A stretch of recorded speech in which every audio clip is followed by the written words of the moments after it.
Have you ever found yourself in a mental dilemma, one part of your mind pulling in one direction, another part pulling against it, and no resolution in sight? That tension has a name in the simulation. It is the square aspect, 90 degrees, one-fourth of a circle, and it is not a problem to be solved. It is the mechanism by which the programmer generates experience. In earlier episodes, we established that the simulation runs on three variables: number, time, and space. At its foundation is duality, 1 and 2, yang and yin, the closed loop of opposition that generates structure but not movement. 3 was the intrusion that broke the loop, the force that introduced change, direction, the first act of genuine evolution within a system that would otherwise simply repeat. But physics gives us an unavoidable consequence. For every action, there is a reaction. 3 creates the cause, 4 is the effect. And where 3 opened the field, 4 gives it walls, floors, and a ceiling. 4 takes what 3 set in motion and builds it a house to live in. 4 is the number of space itself, length, width, depth, and the fourth dimension that makes a thing. Its boundary, its form, the edge where it ends, and everything else begins. Without 4, 3's movement has nowhere to land.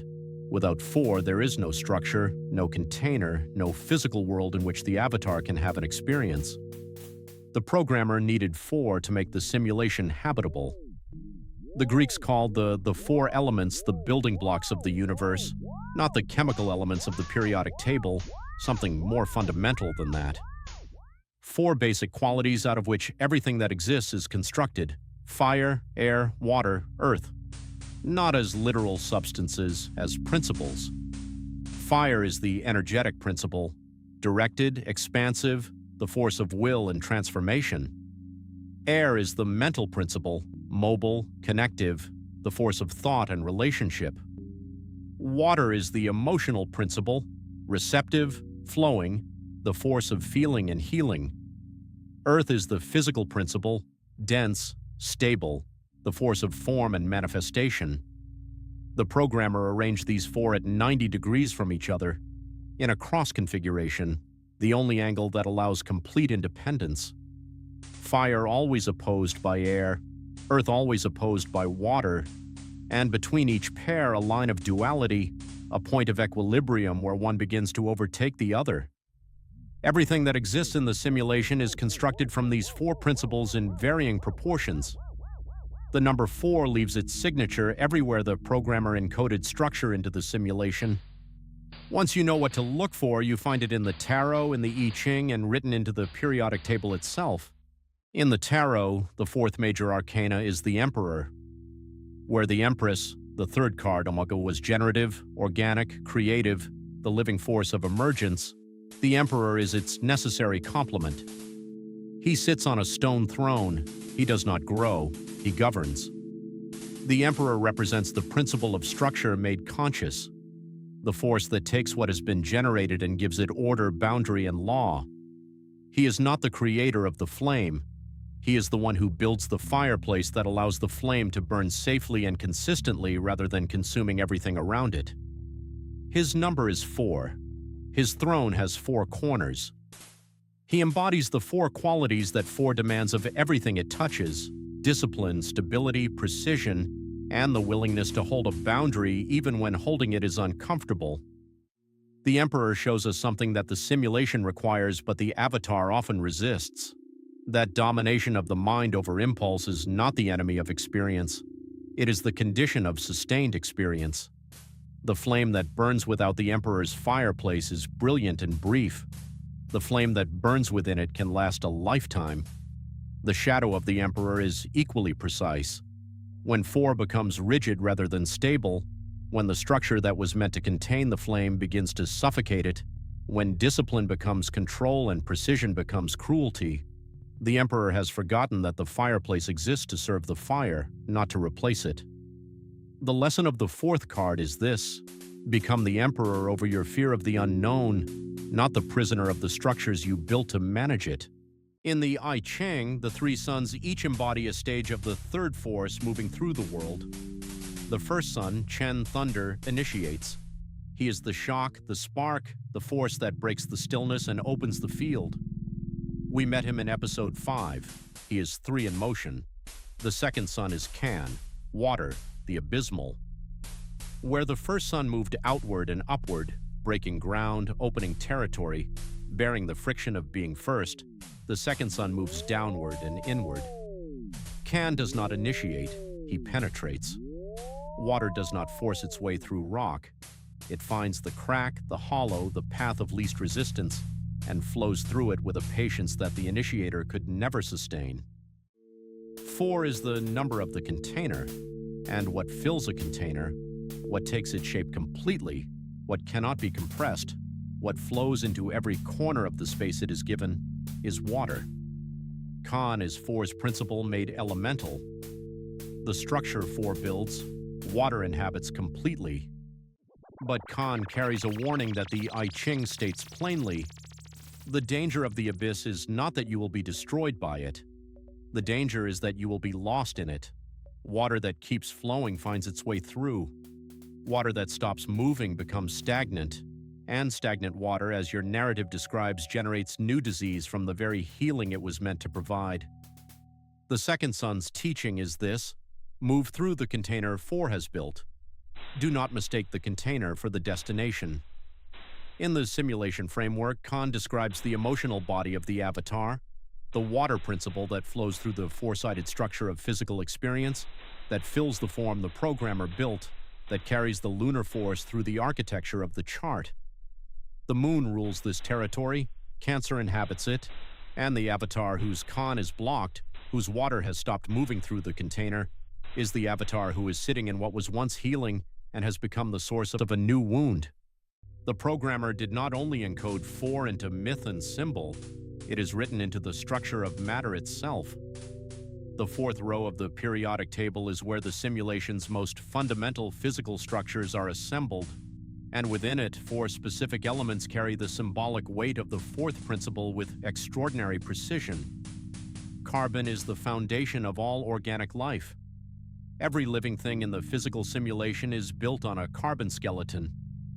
It bonds with almost everything.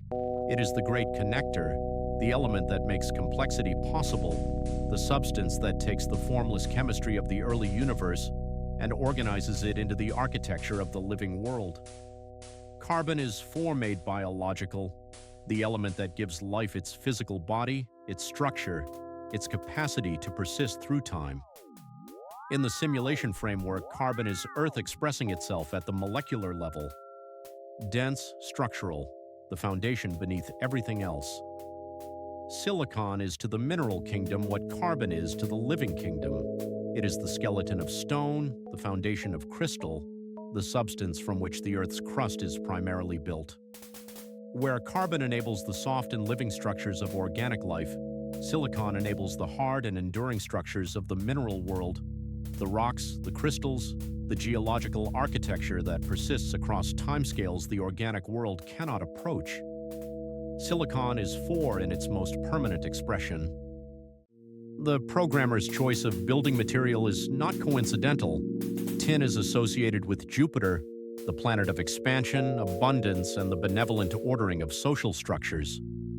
In alchemical tradition, tin was Jupiter's metal, the substance through which the Jovian principle expressed itself in the physical world. Jupiter in the simulation is the force of structured growth, the expansion that follows from correct proportion rather than runaway excess. Where Saturn contracts and limits, Jupiter expands and opens. Where Saturn says no, Jupiter says yes, but it is a yes that carries with it the implicit understanding of proportion. Jupiter's generosity is not Cancer's unconditional giving. It is the abundance that flows from a system in correct alignment, the harvest that comes when the elements have been balanced across the full cycle of the seasons. Tin's softness and malleability, it bends without breaking, it takes the shape of the mold while retaining its own nature, is Jupiter's quality made metallic. The force that adapts to the container of the moment without losing its essential character. And finally, lead is the heaviest of the common metals. Heavy, dense, slow to melt, resistant to almost everything, the physical embodiment of Saturn's principle in the most literal possible sense. It does not transform easily. It requires enormous energy to change its state. The alchemists called the transmutation of lead into gold the great work, the supreme alchemical achievement, because lead represents the densest, most contracted, most resistant expression of matter, and gold represents the solar principle at its most refined and luminous. In the simulation framework, the alchemical journey from lead to gold is the avatar's journey from the weight of Saturn's limitations, the no that cannot be argued with, the boundary that cannot be crossed, the consequence that arrives with the precision of a law, to the full expression of the solar principle, the blaze of Leo, the avatar fully itself. When two planets in your astrological birth chart are 90 degrees apart, they are in square aspect. And what the square describes is not conflict in the simple sense. It describes the relationship between two forces that are genuinely independent of each other, operating by different laws, oriented in different directions, and forced into contact by the architecture of the chart. The opposition, 180 degrees, is a relationship between equals. Two forces of comparable nature pulling in opposite directions. The square is something different. The square describes the relationship between the microcosm and the macrocosm, between the child and the parent, between the force that wants to move and the force that sets the terms of movement. Aries is the simplest example. Aries is the spark, the first impulse, the beginning of fire, the cardinal initiation of the will. Its destiny, expressed 120 degrees away, is Leo, the full blaze, fire at its maximum expression. But between the spark and the blaze stand the parents. To the right of Aries stands Cancer, ruled by the moon, the mother. Programmed to nurture unconditionally, to say yes, to surround the emerging flame with everything it needs. To the left stands Capricorn, ruled by Saturn, the father. Programmed to impose limits, to say no, to regulate the pace at which the flame is fed. Neither parent is the enemy of Aries. Both are the mechanism by which Aries becomes Leo, rather than burning out or being smothered before it gets there. The mother who always says yes without the father who sometimes says no produces a spoiled flame, briefly brilliant, ultimately self-destructive. The father who always says no without the mother who always says yes produces no flame at all. The square aspect is the parental complex written into the architecture of the simulation. Saturn is the ruler of time, and time is the medium through which the square does its work. The spark does not become the blaze instantly. It requires a process, kindling first, then progressively larger fuel, each stage preparing the conditions for the next. Saturn's function is to enforce this sequence, to insist that the fire build correctly rather than explosively, to prevent both the premature feeding of fuel too large for the current flame and the withholding of fuel that would let the flame go out entirely. This is why Capricorn, Saturn's sign, stands in square to Aries, not to prevent the fire, to ensure that the fire builds in time. The word discipline comes from the same root as disciple, the one who follows the teaching. Saturn teaches through consequence. Too much fuel too soon, the fire goes out. Too little fuel for too long, the fire never grows. The correct proportion at the correct time, and the spark becomes the blaze. Look at the seasons and you see the four elements in motion. At the spring equinox, fire and air are in equilibrium, one beginning to overtake the other, the cycle starting. Each day fire grows stronger, the light extending, the warmth increasing. This continues until the summer solstice, the maximum point of fire, the place where Cancer begins. Here something shifts. Fire has reached its upper limit, and water, operating as the shadow force, begins to emerge. Not violently, the way a tide comes in quietly, inevitably, each day reducing the force of fire by a fraction. Water continues its ascent through autumn until it overtakes fire entirely at the winter solstice. The maximum point of water, the minimum point of fire, the place where Capricorn begins. And then, deep within matter, fire is reborn. Invisible at first, strengthening each day, building back toward spring, toward the equinox, toward the point where it will challenge the night forces again. This is the sine curve made visible in the world. The amplitude measures the intensity of the force. The horizontal line measures time. The cycle is complete and already beginning again. Water is the element that takes the shape of whatever contains it, yet cannot be compressed. It cleanses, it dissolves, it heals. Wherever fire is misdirected, wherever the alchemical process of transformation applies the wrong proportion of heat, water arrives to soothe the wound. All pain in the simulation is dis-ease produced by incorrect amounts of fire, too much heat or too little, and the organism cries out. Water rushes to the scene, surrounds the wound, protects it, begins the work of restoration. The body shows us this directly. Inflammation is water gathering around a site of fire damage, the healing principle arriving exactly where it is needed. The problem comes not with the arrival of water, but with the resistance to its departure. When water is no longer needed and we hold on to it, it becomes polluted. It generates new disease from the attempt to prevent the end of the healing. This is one of the deeper teachings of the water signs. The Cancer is the cardinal water sign, the initiating expression of the emotional principle, ruled by the moon, oriented toward nurturing, psychic, loyal to its depths. But to understand Cancer fully, you must understand what the moon actually is in the simulation. The moon has no light of its own, it only reflects the light of the sun, and it does not reflect that light passively, it filters it. It adds shadow and contrast to the solar radiance. Without the lunar force, reality would be either all light or all darkness. No contrast, no depth, no three-dimensional texture to experience. The moon is a throttle. Like the plate in a carburetor, it regulates the flow of solar energy into the system. When open, the solar force runs at full power. When closed, the intake is reduced, the engine quiets, and the individual is thrown into what we call a mood. This throttle action is not malfunction. It is the mechanism by which egotism is checked. The moon closes when the solar force goes too far, when the masculine principle extends past the point of purity into the territory of excess. The mood that follows is not punishment. It is the system restoring proportion.